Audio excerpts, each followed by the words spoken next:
Nós realmente vivemos uma época, se olharmos para trás, para aquilo que os chineses historicamente diziam, eles consideravam que os tempos de convulsão na história, os tempos de grandes guerras, de grande turbulência, chamavam a isso historicamente tempos interessantes. Eu diria que vivemos tempos precisamente interessantes. Não podemos compará-los, ainda não estamos ao nível daquilo que foi a primeira metade do século XX, que foram talvez os tempos mais interessantes dentro desta abordagem.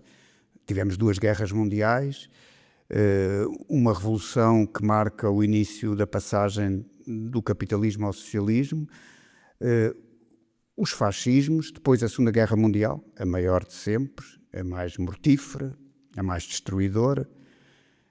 Nós não estamos ainda nesse ponto, mas estamos realmente a passar uma fase de enorme instabilidade e enorme turbulência. Uma fase de enormes dificuldades, mas ao mesmo tempo paradoxal, porque nós estamos na moda de baixo, vivemos uma situação objetiva, no plano objetivo, cheia de constrangimentos, terrível, uma grande capacidade do sistema, como já foi dito, um sistema que está em crise, de manipular, de moldar as mentes, os comportamentos, os ritmos da vida, a capacidade de percepcionar o mundo e a maneira como é que se percepciona, e ao mesmo tempo, portanto, tudo constrangimentos, grandes dificuldades objetivas, uma grande fragmentação no plano social, no mundo do trabalho, nomeadamente. Mas ao mesmo tempo nós vemos que a crise e a estagnação do capitalismo estão a fazer um caminho surpreendente. Mostram mazelas, mostram fraquezas, mostram problemas e desafios a que não conseguem responder. Portanto, é esta situação, estamos um pouco nesta situação paradoxal. Se tivéssemos chegado de outro planeta e olhássemos para isto, diríamos que isto são condições favoráveis, até no plano ideológico, político, para podermos cavalgar sobre o inimigo. Mas não. O que nós vemos é, face a estas dificuldades que eles estão a sentir, o que observamos é, no plano político, a ascensão da extrema-direita, que eles chamam os populistas, os perigos do neofascismo, que estão por aí, andam aí a pairar. A Presidente da Administração dos Estados Unidos é um impulso nesse sentido. Mas não se pode sacar as culpas todas e dizer que é ele. O problema é aquele fulano. Sabemos que não é isso. Sabemos que há toda uma base de onde emerge aquele fulano. Aquele fulano, vocês sabem de quem eu estou a falar, aquele fulano não é a causa dos problemas, nem é agora, porque todos apontam para o fulano. Ele é consequência da crise do sistema, do desenvolvimento dialético daquela crise do sistema, com os seus constrangimentos, com as suas limitações. E não podemos nunca perder de vista isto. E agora, isto às vezes nós olhamos em volta e parecem umas baratas tontas. Andam completamente...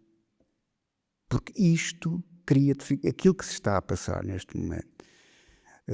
O vir ao cima contradições entre aliados, mesmo as enormes clivagens dentro dos Estados Unidos, porque antes de mais é aí que reside a questão, enormes problemas, há um estado latente de quase guerra civil, ainda não é de facto, mas já no plano político é isso que se trata. Portanto, esta situação deixa os produtores do pensamento único, do pensamento dominante, completamente desorientados. Um bocado desorientados, bastante desorientados. E a gente vê que vai por aí.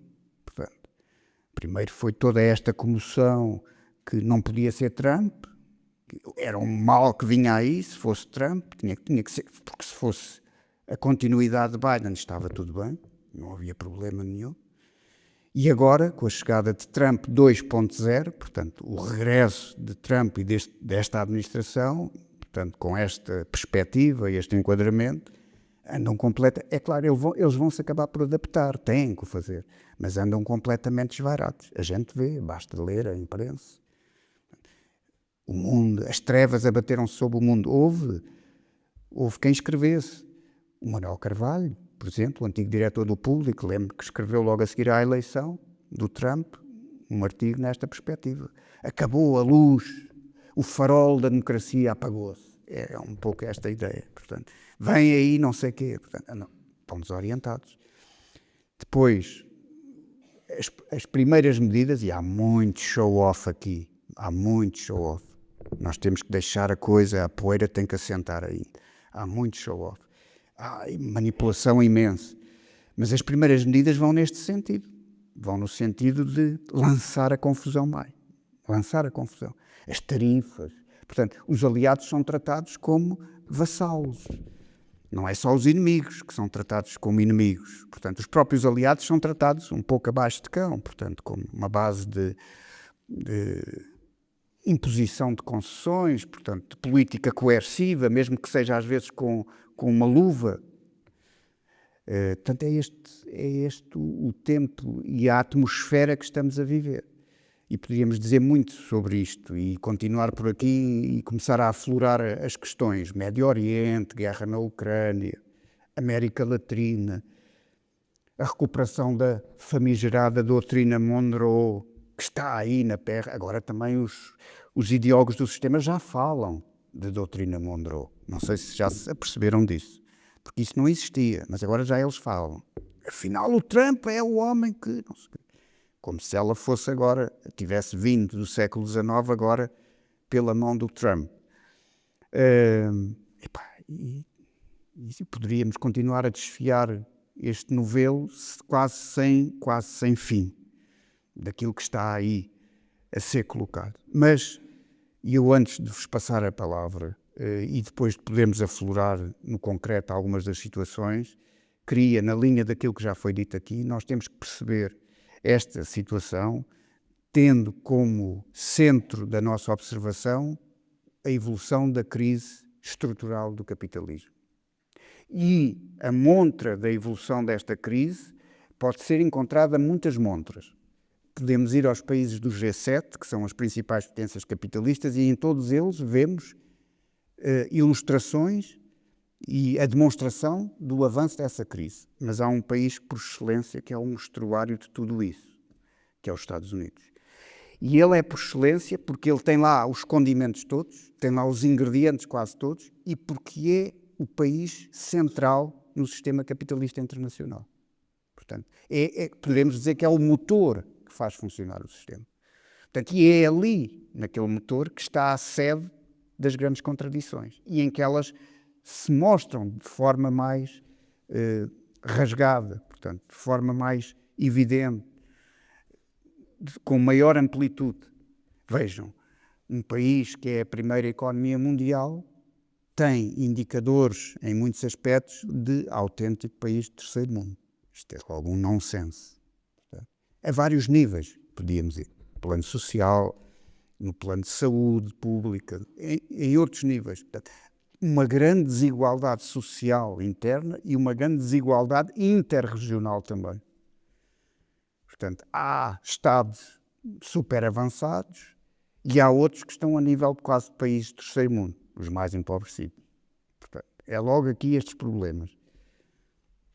Nós vimos um país que é a primeira economia mundial e que dá lições aos outros de como é que funcionam as economias, como é que funcionam as democracias, quais são os parâmetros que se deve seguir, tudo. Depois é um país que, quando foi a pandemia da Covid, teve aqueles índices de mortalidade recorde. Portanto, quando se faz a comparação com a população, deve ter sido o país com maior mortalidade. É um país que é a primeira economia, como eu digo, mas está num processo há décadas de desindustrialização. E isto já toca ao nervo da questão. É um país que cada vez mais tem uma economia e alimenta essa economia no plano mundial financiarizada. Portanto, cada vez mais é o Wall Street.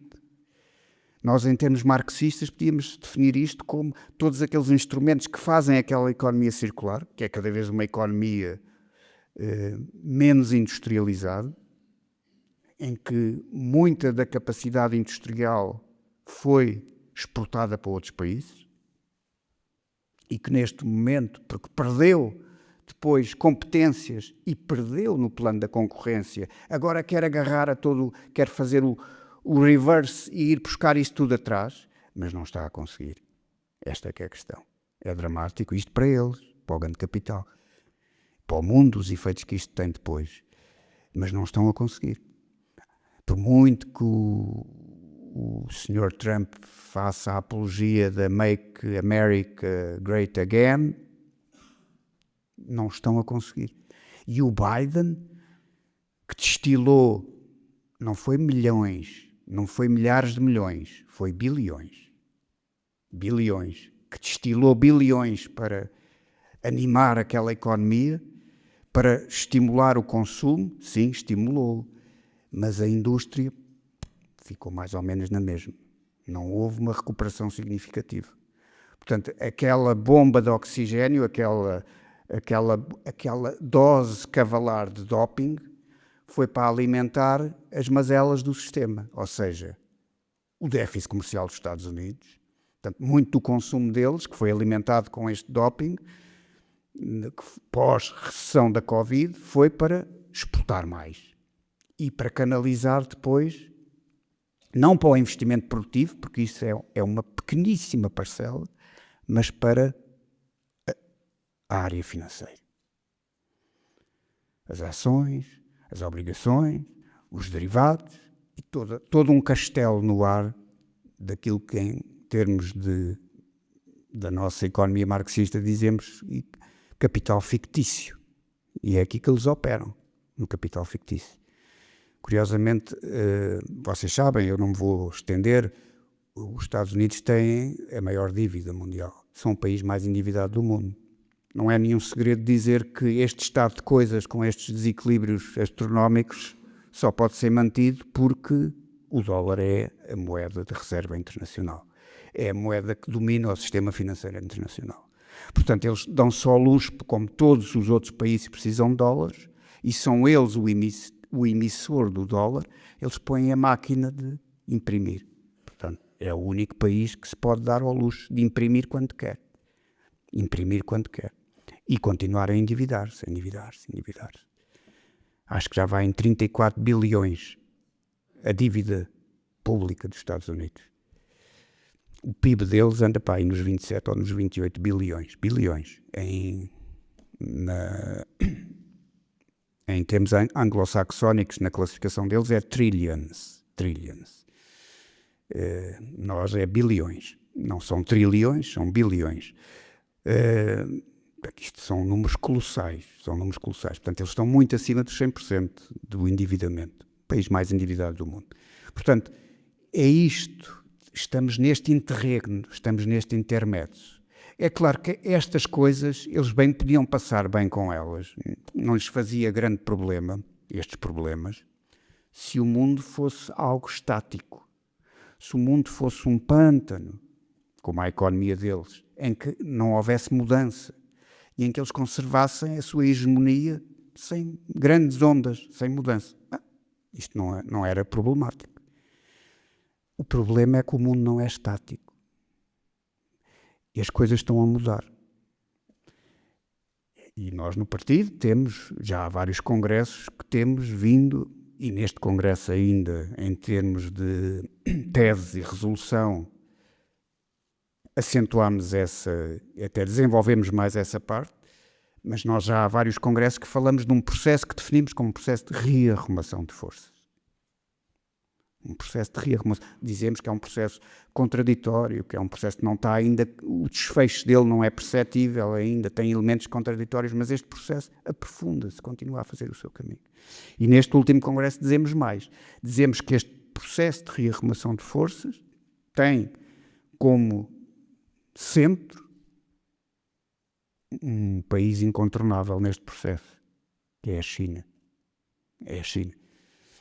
com as suas grandes contradições, com os seus problemas, mas é um país dirigido por um partido comunista. Um país que é fruto de uma grande revolução, que é resultado da Revolução de Outubro. Os próprios chineses o dizem. Não haveria Partido Comunista da China, não haveria Revolução Chinesa em 1949 triunfante, se não tivesse havido a vitória em 17 dos bolcheviques. Portanto, as coisas acabam por fazer o seu caminho, nem sempre, nunca, não é nem sempre, é nunca por linha linear e reta, é sempre em espiral e andando para trás e para a frente, mas esta é a situação. Há uma rearrumação de forças e todas as campainhas neste momento tocam, porque estão a perder terreno, porque estão a perder a hegemonia e estão à procura de escurar essa perda de terreno. Portanto, é o mundo que temos. Isto vem acentuar os problemas e as clivagens internas dentro dos Estados Unidos, porque há uns que pensam que tem que se ir por aqui e há outros que pensam que tem que se ir por ali, para além de outras coisas mais substanciais, que é a guerra entre os grandes grupos económicos, entre setores e frações do grande capital dentro dos Estados Unidos. Isso também alimenta as clivagens. Portanto, é todos estes elementos que têm de ser tomados em conjunto para percebermos o que é que se está a passar.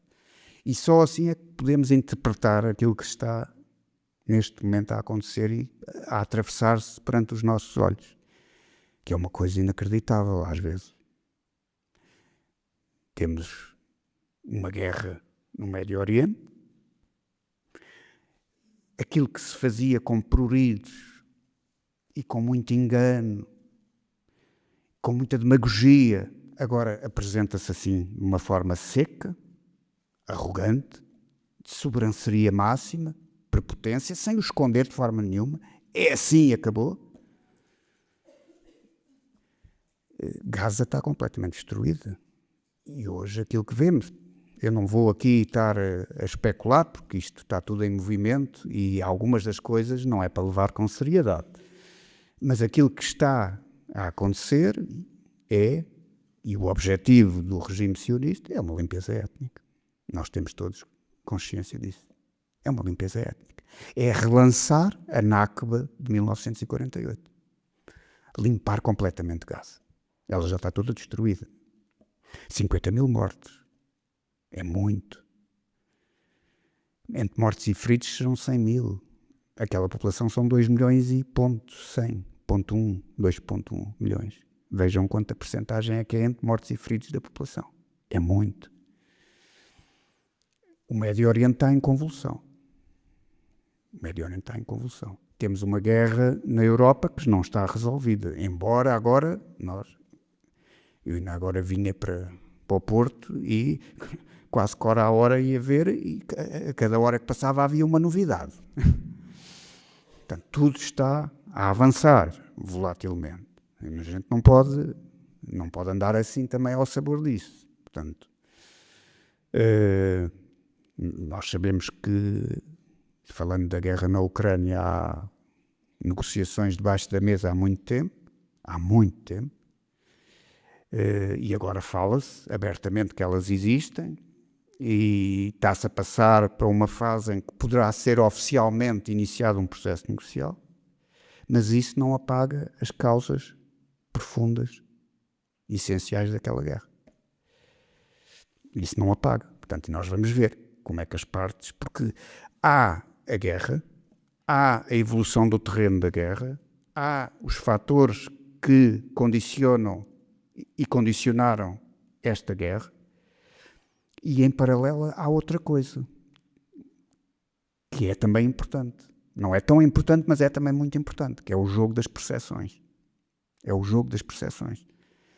Porque, por um lado, é aquilo que se está a passar e o que é substancial. Por outro lado, é como é que vai gerir isso. Ninguém quer perder a cara, salvar a face. Quem é que vai ficar com o ónus do derrotado?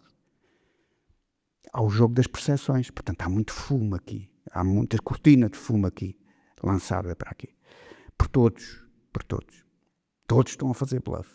Todos. E quando eu digo todos, quem são? É a Ucrânia, é os Estados Unidos, é a União Europeia e a NATO, que são os patronos da Ucrânia, e é a Rússia. Todos estão a fazer bluff.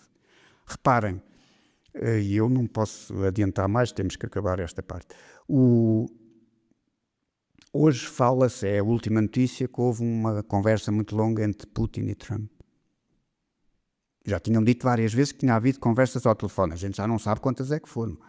Nem sabe se as outras que dizia que tinham havido, se é esta então. Mas esta já 1h30, que foi muito longa e não sei o quê. E que a coisa vai começar. Portanto, vai começar um processo negocial, vai haver um encontro, não está marcado ainda, mas vai haver. Portanto, quebra-se aqui um tabu, vai haver um encontro entre o Presidente da Rússia e dos Estados Unidos.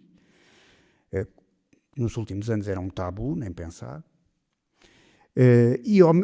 No mesmo dia há um comunicado do secretário-geral da NATO, em tom hiper-agressivo, a avisar a Rússia que não pensa atacar não sei o quê, que não se meta com nenhum membro da NATO, porque se o fizer nós vamos com todo. Reparem como é que isto é. Portanto, por um lado, a coisa, toda aquela narrativa está a cair, aquela narrativa. Tem que haver uma paz justa. Não se falava de paz, nem Zelensky falava de paz. Só uma paz justa. Isso requer voltar às fronteiras de 22 ou às de 91, até que seja. Havia para todos os gostos. Mas ninguém falava. Paz, sim, mas só uma paz justa. Portanto, é preciso mandar mais armas. Portanto, e isso mudou agora. Portanto, e esse tal jogo de percepções, para que as pessoas não percepcionem isto como um recuo da parte dos Estados Unidos, da parte da NATO, da parte da União Europeia, que está a arder no meio disto tudo. A União Europeia está a arder no meio disto tudo.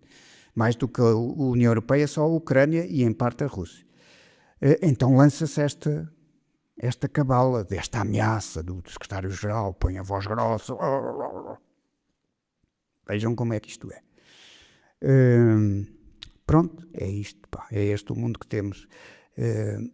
Imperialismo. Reparem, ratoeiras é por todo o lado. E eu vou-me calar agora. Casquinhas de banana também, por todo o lado. Para os incautos depois de escorregarem, espalharem-se.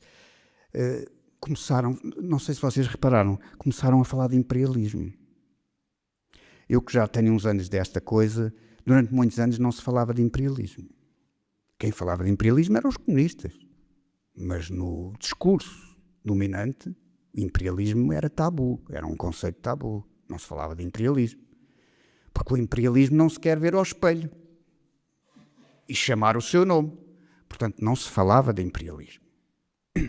Isso era coisa de marxistas, de comunistas, isso tudo. E de repente começou-se a falar de imperialismo. Era o Putin, o imperialista. Os russos são imperialistas. Reparem, eles não falavam de imperialista, mas depois começaram a falar de imperialismo para culpabilizar só a Rússia. Ali estava o imperialismo. E agora, numa segunda fase, já começaram também a dizer que imperialista, que o Trump pode ser imperialista. Em alguns sítios ainda não é comum, isto ainda não fez linguagem comum, portanto. Mas alguns já admitem que. Vejam bem como é que são as coisas. Isto é demagogia, portanto. Isto é a adulteração do próprio termo, do conceito, da essência do conceito. Da essência do conceito. Reparem como é que... Mas isto cai gota a gota nas cabecinhas, nas mentes, e faz efeito. Porque nós sabemos que na perspectiva que é a nossa, marxista, que é a perspectiva original imperialista, ela foi desenvolvida, o imperialismo diz respeito à época imperialista. Aí, um dos elementos, e nem é o elemento principal, é a força militar, naturalmente. Mas a essência do termo não é militar. A essência do termo é a dimensão económica e política. Económica, antes de mais. E dentro da economia, se estamos a falar do século XXI, já no primeiro quarto do século XXI, finança. Portanto, e eles continuam a dizer Putin imperialista. Quando não joga. Estes termos em que se tem que preencher para dizer que estão cumpridos os termos e as condições do conceito, quando aplicamos isso, por exemplo, à Rússia, só há 1 ou 2 pontos que lá podemos pôr. Mas depois falta este e este, que são até os mais importantes. Portanto, vejam como é que se adultera assim a realidade. e as coisas. Porque a Rússia, se falarmos em termos económicos e em termos financeiros, comparado com aquilo que são os Estados Unidos e as potências do G7, é quase um anão. É quase um anão. O imperialismo é a fase superior do capitalismo. Superior mesmo superior. Bem, era aqui que ficaria para a introdução, com a ressalva que já foi feita que nós acabamos de sair do Congresso, temos as teses e a resolução, onde está tudo condensado, e tivemos agora, neste fim de semana, um Comitê Central que tem um ponto internacional muito desenvolvido. Eu tenho ali impresso, mas não me propus vir aqui lê-lo. Mas recomendo aos camaradas, como base para estas conversas e para o acompanhamento desta temática e do acompanhamento da situação internacional, ter presente estes documentos. Portanto, tendo isto presente e depois deste espicaçar da minha parte, a palavra é vossa. Ok, obrigado pelas questões. Eu quando me sentei vi que me tinha esquecido de uma questão, que era aquela questão sobre como é que a Europa se liberta dos Estados Unidos. E agora há um complemento a essa questão. Bom, e eu como é que posso responder a isso?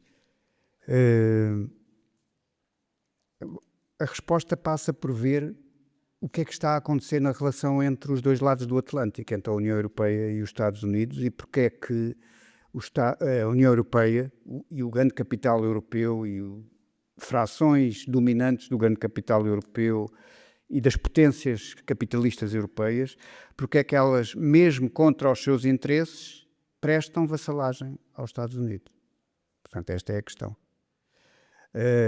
E não há uma resposta simples para isso. É um conjunto de fatores. E se nós desenvolvermos, podíamos até tirar conclusões erróneas se desenvolvêssemos este raciocínio numa base errada. A primeira coisa que eu quero aqui dizer é que, de facto, é verdade. A guerra na Europa, a guerra no seu estado atual na Ucrânia, a forma como ela foi montada e instalada, é uma ratoeira para os russos, é um sacrifício para os ucranianos. Portanto, a oligarquia ucraniana entrou nesta aventura sacrificando o seu país, e é assim já há décadas. Portanto, eles tomaram como garantia da sua riqueza, da sua condição oligárquica, servir o imperialismo. Foi esta a opção que fizeram. E têm seguido esta opção. E esta opção ganhou. Ganhou dentro do capitalismo ucraniano. Setores que estavam ligados à Rússia foram derrotados. Portanto, é assim na Ucrânia. E o mais extraordinário é que, quando vemos toda esta instalação em torno da guerra, vemos que a União Europeia é vítima desta guerra também. Porque está a jogar contra os seus interesses. Por um lado, tem perspectiva de ir apanhar o esbulho da Ucrânia. Tem a perspectiva de ir lá buscar. Tem a perspectiva de, no plano estratégico, continuar com a abertura a leste, que era aquilo que o Hitler dizia que era o espaço vital. Para lá do fim da Europa Ocidental. Portanto, estamos a referir a quê? Estamos a referir à Rússia, o espaço vital. Portanto, a Ucrânia é o chamariz, mantendo ali a trela, conquistando ali as linhas, dá-nos possibilidade de ver mais além. Porque a questão não é os russos vêm aí. Daqui a bocado estão ali a desembarcar no Tejo, em Lisboa. Eles não ficam pela Ucrânia, depois vai ser isto, depois vai ser aquilo. Não, a gente sabe que não é isso. Por muito que os russos tenham um pensamento imperial e quisessem. Não têm condições neste momento. Como não têm nas últimas décadas. O alargamento da NATO está a acontecer num estado de fraqueza, no paroxismo, no ponto alto da fraqueza da Rússia. É por causa da fraqueza da Rússia que a NATO se alargou tanto. Portanto, a ameaça é a NATO em relação à Rússia. E parece que a NATO, os Estados Unidos, a União Europeia atrelada, estão a fazer tudo para espicaçar a Rússia, para acordar o urso, para o urso mostrar as garras. Eles parece que necessitam disso, para mostrar que o urso é perigoso. Entramos numa fase irracional completamente. Mas porquê é que a União Europeia alinha nisto, sabendo... Nós já não damos valor às coisas porque passa-nos tanta coisa, passou-nos tanta coisa nos últimos 2, 3 anos com esta guerra. Aquilo que aconteceu com os gasodutos é uma coisa extraordinária. Aqueles gasodutos que estavam a trabalhar, 2 deles ligados, eles eram 4 pipelines. 2 eram novinhos e não chegaram a ser inaugurados. Estavam novinhos em folha, cheios de gás até, mas a torneira nunca foi aberta. Foram destruídos, só dos 4 só resta 1. Isto é uma coisa inaudita. Uma infraestrutura destas ser destruída e o país que é mais, que sofre mais, que mais prejuízos tem por isto, não está interessado em saber os reais culpados, em investigar. Não. Engole em seco. Manda para lá umas versões assim meia... Foi uma pista ucraniana, foi não sei o quê. A gente sabe muito bem quem é que fez aquilo e quem é que tem condições tecnológicas e tinha para fazer aquilo. Sem a mão dos Estados Unidos, sem a mão da NATO, aquilo não seria possível fazer. Mas porquê é que eles fazem? E nós estamos a ver os efeitos, são quase tiro e queda. Na Alemanha, no caso da Alemanha, é tiro e queda. O preço da energia subiu 4 vezes. Deixaram de receber o gás natural a preços regulados, a preços controláveis, a preços imbatíveis, e agora estão a comprar gás russo liquefeito mais caro do que aquele que recebiam pelas condutas, e estão também a ir atrás dos fornecimentos do gás liquefeito americano e de outras proveniências. 4 vezes mais caro. E os americanos continuam a dizer: comprem gás, nós queremos vender gás. Aliás, o Trump, antes do Biden ainda, o Trump dizia que aquele gasoduto nunca vai funcionar. Eu ainda me lembro disto, na primeira presidência de Trump. Não vai funcionar. O Trump. O Biden depois continuou isto. Mas porquê é que eles fazem isto? Porquê é que eles fazem isto? E a resposta a isto reside... Nós temos que ter aqui a dimensão de classe. Temos que ter a dimensão de classe. Temos que ter a dimensão de dependência da União Europeia e das potências capitalistas europeias face aos Estados Unidos. Os Estados Unidos é que mandam neste sistema. Os Estados Unidos têm tropas na Europa. Os Estados Unidos têm 50 mil homens na Alemanha. Portanto, e há a questão de classe. Toda esta entourage, ou a parte dominante de todo este sistema, de todos estes interesses, vê-se ligado umbilicalmente aos interesses do grande capital norte-americano. E aqui há uma questão que não podemos perder de vista, mais a mais nesta conjuntura, em que estão a enfrentar um inimigo, embora com nuances, porque depois cada um tem a sua agenda particular. Paris tem uma, Berlim tem outra, Londres tem outra. Portanto, com diferenças e com nuances. Mas eles estão a enfrentar aquilo que é um inimigo comum, que é a China, que é a correlação de forças a mudar no chamado sul global, e isto comprime-os a estar, de alguma forma, a observar o estatuto hierárquico entre eles. Não abrir fileiras, mas a concentrar fileiras porque temos aquele inimigo comum. Nós temos uma tese que é rivalidade e concertação. E dizemos que nunca, e isto é uma ideia marxista-leninista, nunca uma ensombra totalmente a outra. Elas coexistem sempre, a concertação e a rivalidade. Neste momento estamos a observar um peso ascendente da concertação. Mas é mesmo concertação? Ou mais do que concertação é hierarquização, vassalagem, porque hoje já não é só concertação. E a gente vê... Não era preciso o Trump, mas com o Trump ainda é mais claro isso. Portanto, vocês aceitam, é assim. É assim. Portanto, e depois há uns setores que esperneiam e que mandam projetos alternativos, mas não têm espaço neste momento para quebrar este colete de forças. Portanto, aquilo que vemos, depois já a gente pergunta-se, estão a fazer harakiri? Até se escrevem artigos, até crónicas internacionais já foram escritas com este título. É um harakiri? A gente deve apontar isto, porque isto é contra os interesses deles. E é contra os interesses dos povos, naturalmente. Portanto, para nos libertarmos disto, aqui é a questão de classe, é a questão das soberanias, é a questão dos instrumentos, mas isto não pode ser resolvido sem a questão, desligando da questão de classe. Não se faz isso sem grandes transformações. Ou, então, um colapso do outro lado. Se o outro lado colapsasse, diriam que isso mudava, o barco mudava. Mas neste momento não estamos assim, não estamos nesta fase. Portanto, eles estão a manter isso. Então, os Estados Unidos têm a capacidade, a NATO. Nós sabemos que a NATO são os Estados Unidos. E a União Europeia é o pilar europeu da NATO. É assim historicamente. Mais a mais nesta conjuntura. É aquilo que eu digo. Nesta conjuntura ainda é mais necessária esta. Porque eles estão a perder terreno.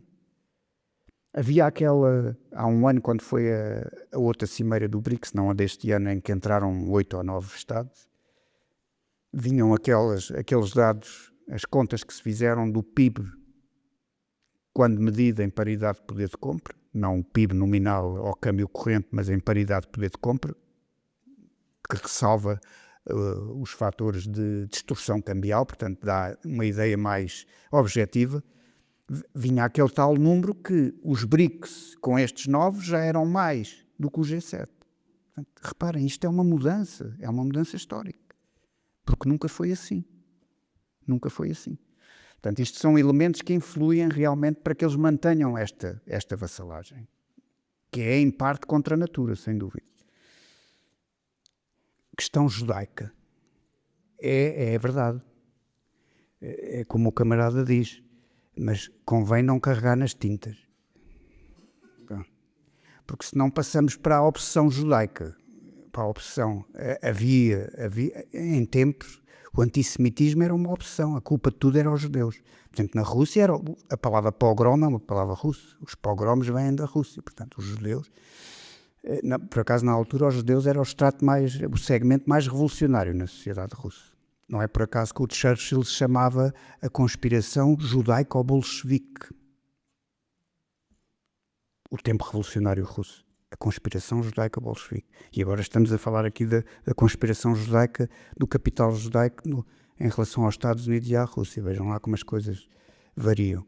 Claro, o lobby judaico é muito forte nos Estados Unidos, nós sabemos isso. O lobby judaico é muito forte, mas isso não inverte a relação. Não é Israel que manda nos Estados Unidos, é uma peça influente. Em última análise, é os Estados Unidos que podem submeter Israel e que se o quiserem. E a quem Israel está subordinado. Mas o lobby judaico é poderosíssimo. E nem todos têm coragem de o afrontar. Porque aquilo é um povo que está segmentado e, em parte, está fundido com o grande capital, com a classe dirigente norte-americana. Portanto, foi-se desenvolvendo, foi criando o seu ecossistema, que foi colocando sempre os seus representantes. Portanto, é uma coisa que tornou-se mais densa lá dentro. Mas nós não devemos absolutizar. A Rússia é a mesma coisa. A Rússia atual não consegue ter uma total independência face a Israel. E isto coloca a diplomacia russa perante dilemas às vezes. Porque, por um lado, eles não podem abandonar o mundo árabe, e não o fazem, e mantêm um equilíbrio complicado. Porque eles mantêm uma política interessante em relação ao mundo árabe, em relação à questão da Palestina, em relação à Síria. Mas vejam como eles não saíram bem na questão síria agora. Eu não vou agora, nós não vamos falar disso, não temos tempo. Mas eles propuseram-se, aquilo que eles propuseram quando criaram as bases na Síria e ajudaram o exército sírio em 2015, acabaram por não conseguir manter isso em 2024, 2025. E o poder sírio caiu. E a Rússia não ficou bem na fotografia, claro, não ficou bem. Portanto, mas é isto, eles não abdicam de uma política muito afirmativa e muito envolvente em relação ao mundo árabe, e positiva, mas por outro lado não têm independência face a Israel. E os nexos com Israel são enormes. E não é só a questão Putin-Netanyahu, que quando querem falam e arranjam sempre pontos de contato, por maiores que sejam as diferenças. É uma questão que passa pelos os vínculos entre as classes dirigentes e passa também pela imigração pós-soviética a Israel, depois do fim da União Soviética, houve milhões de antigos cidadãos soviéticos, a maior parte russos, mas não só, que emigrou para Israel. Eram judeus. Portanto, há uma proximidade muito grande, social, económica, política, entre aqueles dois países. E ao nível das classes dirigentes ainda é maior. Do grande capital ainda é maior. Nos tempos do Yeltsin, chamava-se, e termino aqui esta primeira questão, que era o conluio dos 8 banqueiros. Eram os 8 principais oligarcas russos, no tempo do Yeltsin, que eram a sombra do poder. No fundo, eles é que eram o verdadeiro poder, naqueles anos 90. Quase todos eram judeus. Quase todos eram judeus. Respondi à pergunta. Depois, qual era a outra? Rússia, eu acho China. Esta pergunta é interessantíssima, mas telegráfico. É isso, o camarada tem razão. Mas não é fácil. Não vai ser fácil, provavelmente vai ser impossível. Na classe dirigente norte-americana há 2 escolas neste momento que se digladiam. Uma vê a Rússia como o inimigo que tem que ser controlado e aplacado e, se possível, desmembrado. Era um dos objetivos da guerra da Ucrânia, e de atrair a Rússia para a guerra na Ucrânia era não só a mudança de regime dentro da Rússia, mas a velha ideia de desmembrar a Federação Russa, fazer o mesmo que aconteceu à União Soviética, para depois isolar a China. E há outra fração do poder que diz que não. Temos que chamar a Rússia a nós, temos que deixar de antagonizar a Rússia, porque isso está a empurrá-la para as mãos da China, que é coisa que os nossos gurus clássicos diziam que não pode ser permitido. Kissinger e outros, não sei o que é que diziam, nunca podemos permitir uma aliança Rússia-China-Irão. Brzezinski também dizia e escrevia isto. E nós estamos a fazer isso. Ou antagonizar a Rússia, ou fazer a guerra à Rússia, estamos a empurrá-la para a China. Portanto, o que se tem que fazer é amaciar a Rússia, fazer concessões táticas com a Rússia para chamarmos a Rússia a nós e tirá-lo das garras da China.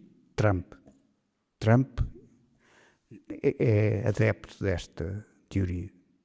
Não sei com que profundidade. Até provavelmente é por interesses mesquinhos, imediatos, de business e coisas. Não sei se isto é muito profundo, mas claramente ele vê o caminho por aqui. Mas o problema é que mesmo na administração Trump não há uma voz única. Há uns que veem assim e há outros que veem ao contrário. Mesmo na administração de Trump. E depois, tirar a Rússia da China, a menos que haja um golpe de Estado na Rússia, não se pode excluir, mas eu acho que não é muito provável, mas não se pode excluir, não vai ser fácil. Não vai ser fácil porque isso em grande medida seria um harakiri em muitos aspectos, que a Rússia não tem condições também de fazer.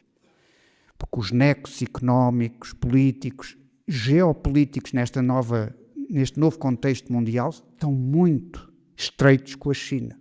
E cortar isso tudo, é claro que os russos agora, e o Putin, está a fazer aquele papel de fazer-se encantado pelo Trump, fazer que está pronto a ceder um pouco, está a jogar jogo de cintura.